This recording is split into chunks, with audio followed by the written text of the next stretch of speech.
Assalamualaikum warahmatullahi wabarakatuh. Alhamdulillahilladzi arsala rasulahu bil huda wa dinil haqq liyudhhirahu 'alad dini kullih walau karihal musyrikun. Asyhadu an la ilaha illallah wahdahu la syarikalah wa asyhadu anna Muhammadan 'abduhu wa rasuluhu la nabiyya ba'da.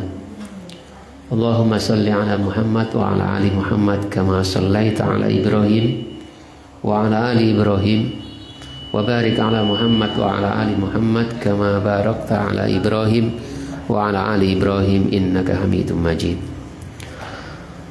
Bapak-bapak, ibu-ibu dan saudara sekalian yang dimuliakan oleh Allah Subhanahu wa taala, kembali Allah Subhanahu wa taala mengumpulkan kita sekalian di tempat ini untuk bersama-sama melanjutkan belajar kita,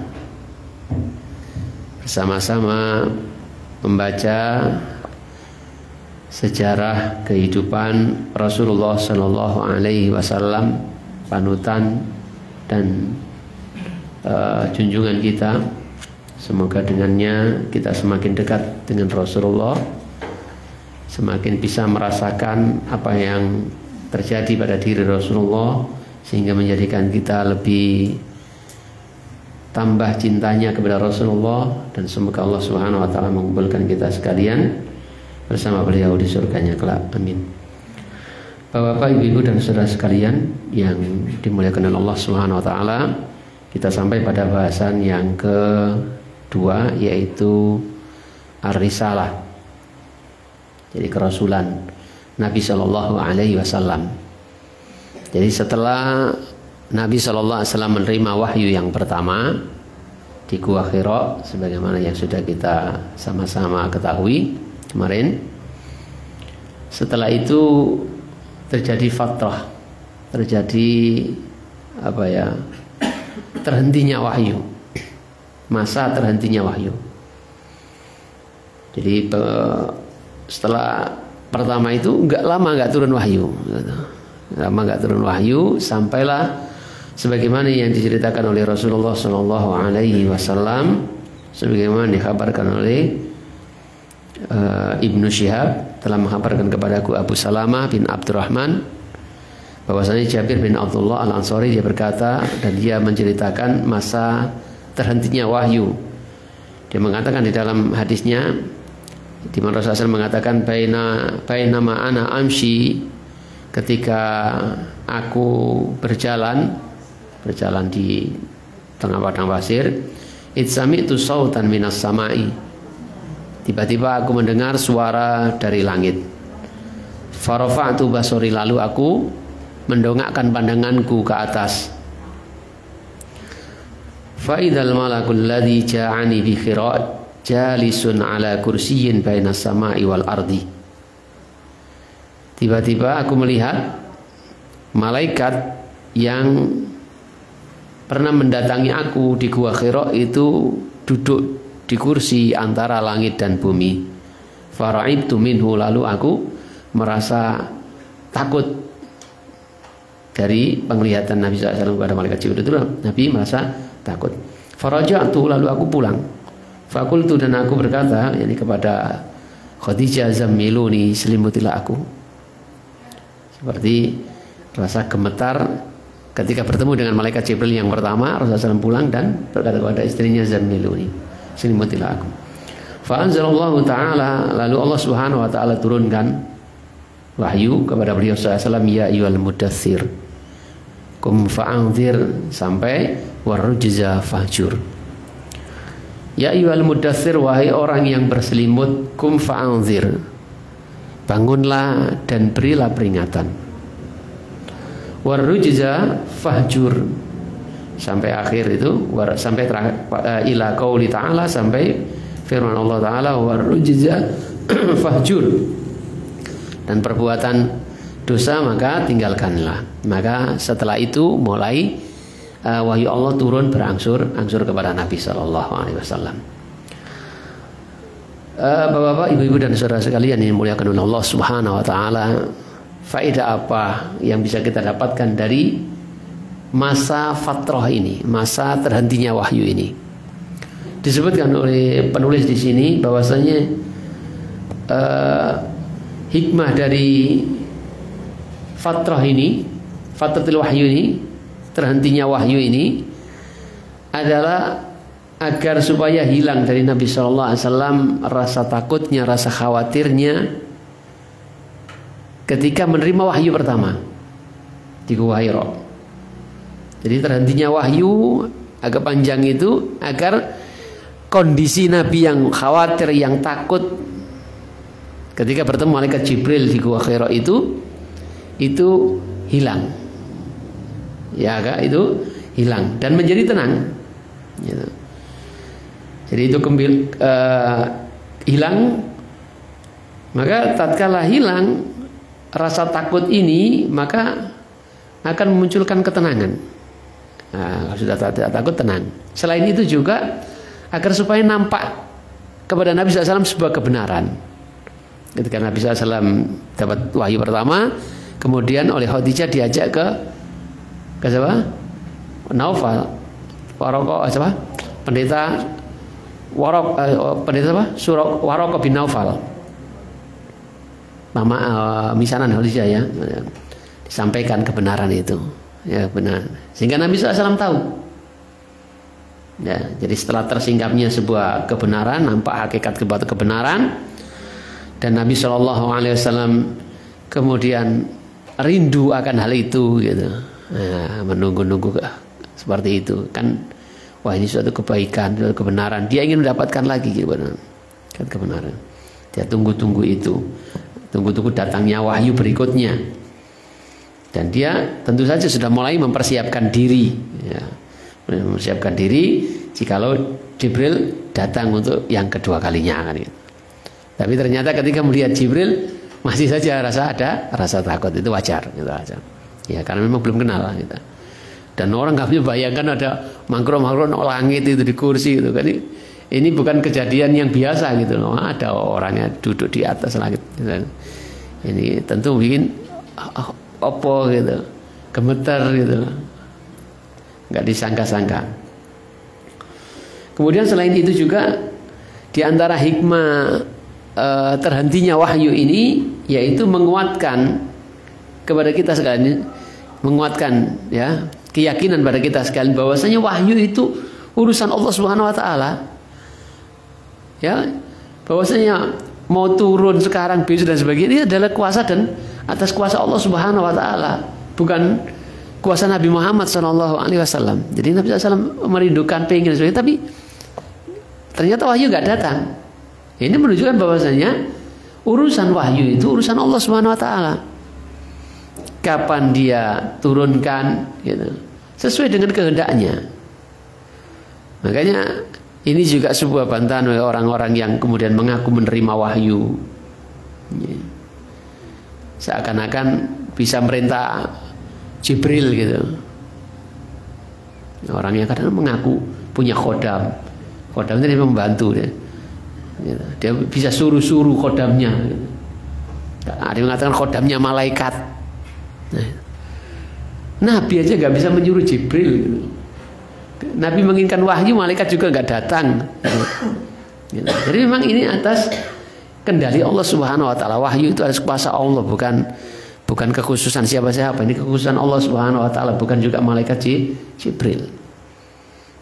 Jika Allah menghendaki turun ya turun, jika tidak ya tidak. Jadi bahwasanya Nabi Muhammad SAW tidak mempunyai kemampuan untuk mendatangkan wahyu atau mungkin mengakhirkan wahyu. Turun isu ai, nggak bisa begitu. Atas kuasa Allah Subhanahu wa taala. Kemudian hikmah yang lain yang bisa kita dapatkan dari masa fatrah ini, fatratul wahyu ini adalah bahwasanya Jibril alaihissalam datang kepada Nabi Shallallahu Alaihi Wasallam pada wahyu pertama di Gua Hira dengan membawakan wahyu yang bunyinya Iqra bismi rabbikal ladzi khalaq sampai 5 ayat. Ini kata para ulama ini adalah bentuk pengangkatan gitu. Ini adalah pengangkatan Nabi Shallallahu Alaihi Wasallam menjadi Nabi.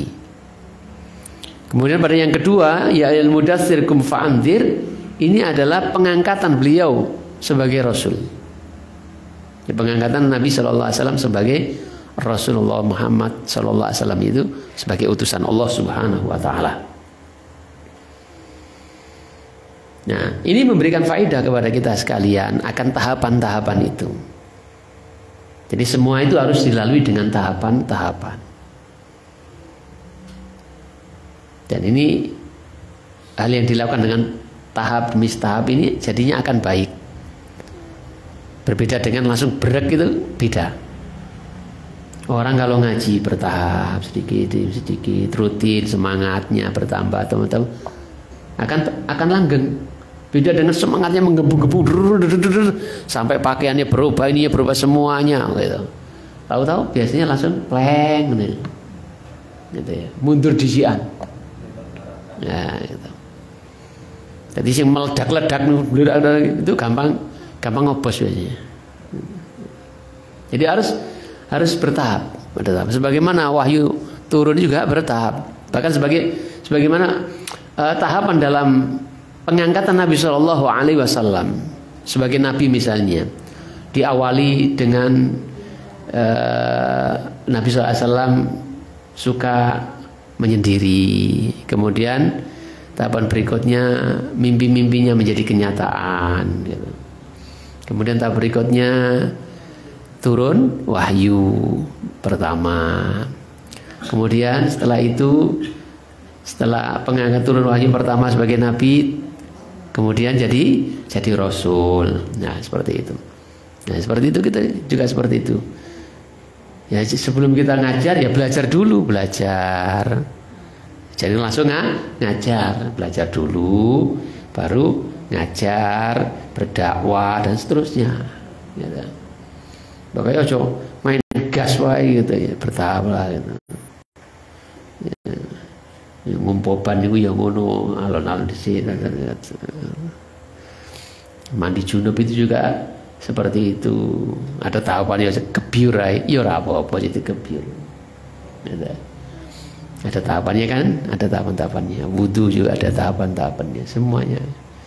Karena ingin mendapatkan hasil yang sempurna.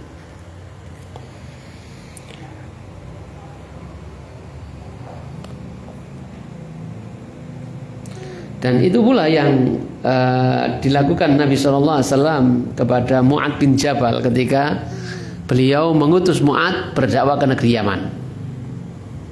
Kata Nabi Shallallahu Alaihi Wasallam, innaka taqaddamu ala qaumin ahlil kitab. Sesungguhnya kamu, wahai Mu'ad, kamu akan mendatangi suatu kaum yang beragama Yahudi atau Nasrani, ahli kitab Nasrani. Ya, sesungguhnya kamu akan mendatangi kelompok orang ahli kitab. Falyakun awwala ma tad'uhum ilaihi ibadatullah. Maka jadikanlah yang pertama yang kau ajakkan adalah mengajak mereka agar beribadah kepada Allah Subhanahu wa taala. Dalam riwayat yang lain, agar supaya mereka bersaksi bahwasanya tidak ada Tuhan yang hak disembah kecuali Allah. Dikenalkan dengan Allah, diajak untuk bersaksi. Fa idza arafullah, jika mereka telah mengenal Allah Subhanahu wa taala, fa ahbarahum annahu qad farada alaihim khamsa salawatin fi yaumihim wa lailatihim. Apabila mereka telah mengenal Allah, mengetahui Allah, bahwasanya Allah itu adalah Tuhan yang wajib disembah dan sebagainya, begitu, kenal, maka kabarkanlah kepada mereka bahwasanya Allah Subhanahu wa taala mewajibkan kepada mereka sholat 5 waktu yang dilakukan sehari semalam. Fa idza fa'alu sholat fa ahbarahum annallaha farada 'alaihim zakatan min amwalihim wa tarudda 'ala fuqaraihim. Dan apabila mereka telah melakukan sholat, maka beritahukanlah kepada mereka bahwasanya Allah mewajibkan kepada mereka mengeluarkan zakat yang diambil dari harta-harta mereka dan dikembalikan kepada orang-orang yang miskin di antara mereka. Fa idza atau biha, fakhud minhum, maka apabila mereka mentaatinya, maka ambillah dari mereka hartanya itu. Wa tawaqqa karaima amwalin nas, dan hati-hatilah dari harta-harta yang berharga yang dimiliki orang-orang itu. Artinya jangan berbuat zalim karena mentang-mentang mereka sudah mau kemudian main ambil saja semua gitu. Ya. Inilah tahapan-tahapan yang diajarkan Nabi Shallallahu Alaihi Wasallam kepada Mu'adz bin Jabal ketika berdakwah. Semua itu mengajarkan akan adanya tahapan. Ya, kalau ingin sempurna, ingin bagus, endingnya api, semua harus bertahap. Ya, semua harus bertahap. Dan begitu pula dalam kehidupan kita kan gitu. Ya. Coba angker seneng mau itu terus main jak kawin wae. Yo delok-delok dhisik. Ya delok. Jangan sampai menjadi penyesalan. Dilihat bibit bobot-bobotnya kan itu. Punya kok angker wedok wae. Dan begitulah yang lainnya. Kemudian Allah Subhanahu wa taala berfirman kepada Nabi sallallahu alaihi wasallam, "Kum fa'anzir." Maka bangunlah dan berikanlah peringatan. Namun Nabi sallallahu alaihi wasallam kemudian melaksanakan perintah ini. Beliau berdakwah. Ya, beliau menyampaikan ini. Itu dilakukan dengan masih dalam kondisi Syria, masih belum terang-terangan. Sampaikan, dikenalkan. Nabi berdakwah, sampai itu bertahap terang-terangan kan gitu, terang-terangan.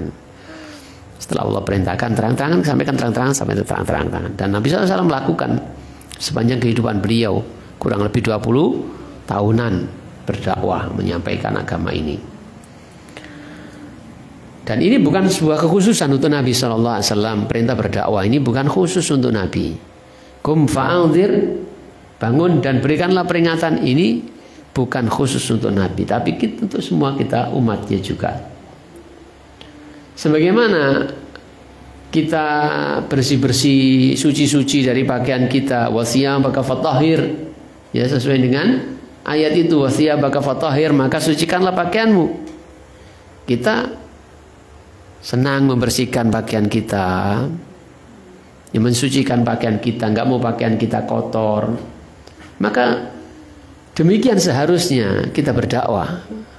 Artinya mengajak orang lain, ya, mengajak orang lain, mengenalkan orang lain, baik dengan lisan kita ataupun dengan perbuatan kita, baik di masjid, di pasar, dan di mana tempat kita ketemu orang, ya kita berdakwah, ya kita berdakwah sesuai dengan kemampuannya.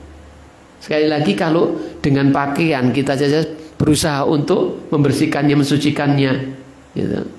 Kenapa dengan ayat yang sama yang turun kepada Nabi Shallallahu Alaihi Wasallam di waktu yang sama, kemudian kita tidak sama mensikapinya?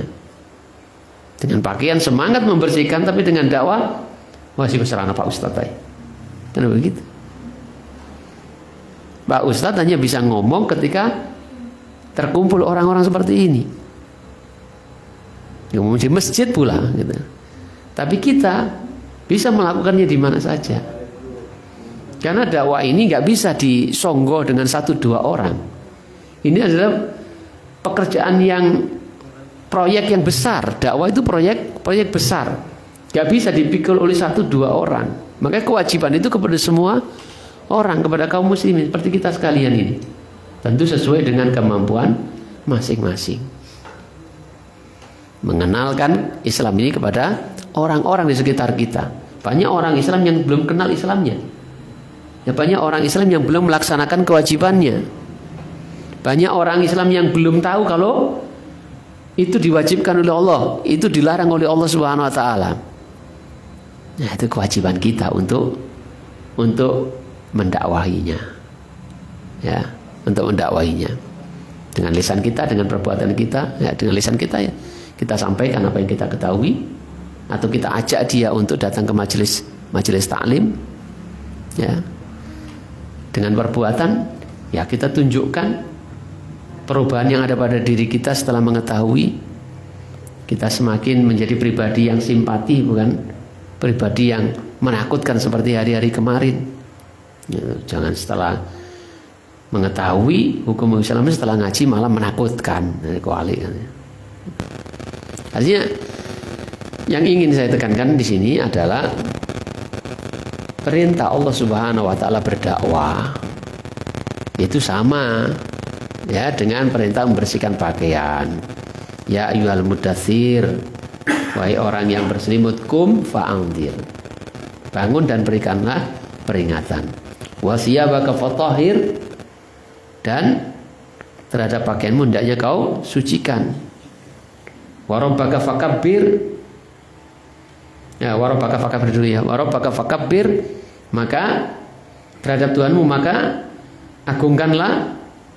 Wa siyabaka fatahhir, dan terhadap pakaianmu hendaknya kau sucikan, kau bersihkan. Warrujza fahjur, ya, dan perbuatan-perbuatan yang buruk hendaknya kau tinggalkan. Jangan sampai kita pilih-pilih dalam beragama. Ketika urusan pakaian tampilan kita, ya, kita perhatian banget gitu.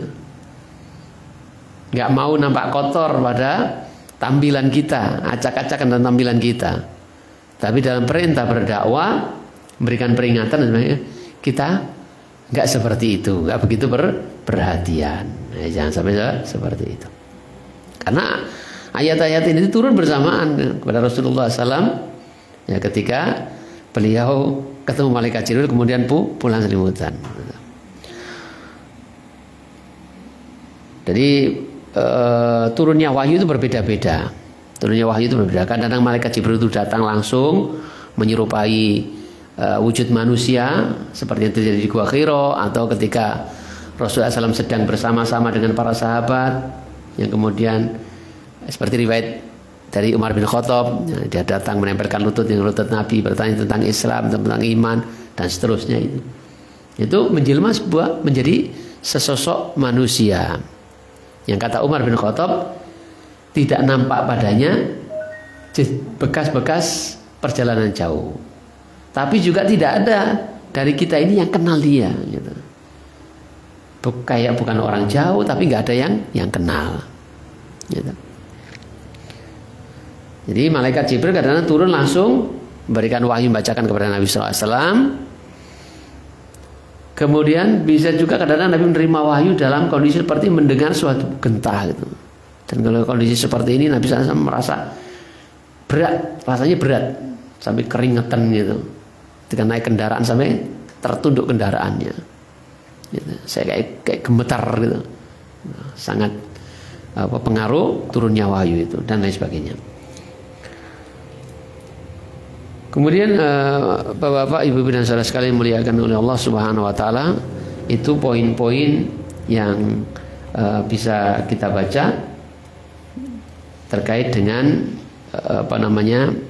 kerasulan ini, pengangkatan menjadi Rasulullah SAW. Selanjutnya insya Allah kita akan lanjutkan dengan dakwatus sirriyah, dakwah sembunyi-sembunyi, tapi hadapan insya Allah, tapi hadapan, ya. Ya, kita cukupkan dulu. Alon-alon asal kelakon, nggak usah suwi-suwi, ya. Gimana? Matematik. Sudah banyak dibahas. Kita tutup dulu dengan doa kafaratul majelis. Subhanallahumma wa bihamdika, asyhadu an la ilaha illa anta, astaghfiruka wa atubu ilaik. Assalamualaikum warahmatullahi wabarakatuh.